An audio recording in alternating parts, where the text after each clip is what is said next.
Here's your 3-minute medical update. Hello again, friends. This is your May the 9th 3-minute medical update, which might go 4.5 minutes today. So regarding coronavirus, there is a decreasing trend in the new cases that continues, and this is even more impressive when one realizes we've increased our testing to the tune of doubling it over the last 4 weeks and tripling it over the last 6 weeks. So consider that in the light of the studies detecting that as much as 20% of the country has some immunity or exposure prior to April 9th, whether through previous infection or current asymptomatic infection. Then consider that even with our burgeoning testing increasing weekly, our cases are still decreasing, as you'll notice in these graphics. So if you look to this one here in this graphic with polynomial trend lines, even our hospitalizations are decreasing despite the increased testing and the increased detection of these asymptomatic cases. So continuing, therefore, we detect the same number of new cases or slightly less, and many of those positives would have been undetected.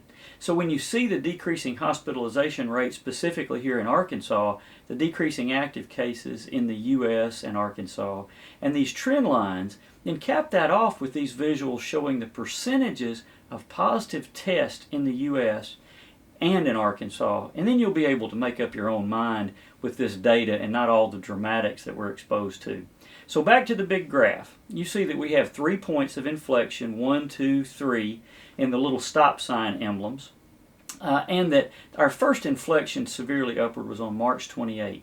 Then a slightly decreasing trend on April the 11th or so, and then rounding slightly downward again on April the 26th. Now if this holds, I expect that we're going to see a new pattern of flattening out a bit more on 5/12, and then the curve is going to look even better with each decreasing deflection. With that, we still have nearly 600,000 excess cases in our eastern seaboard metropolis areas and Louisiana combined. Arkansas is still under the worst case curve that I had laid out privately on March the 21st, hoping to never have to show that to anyone.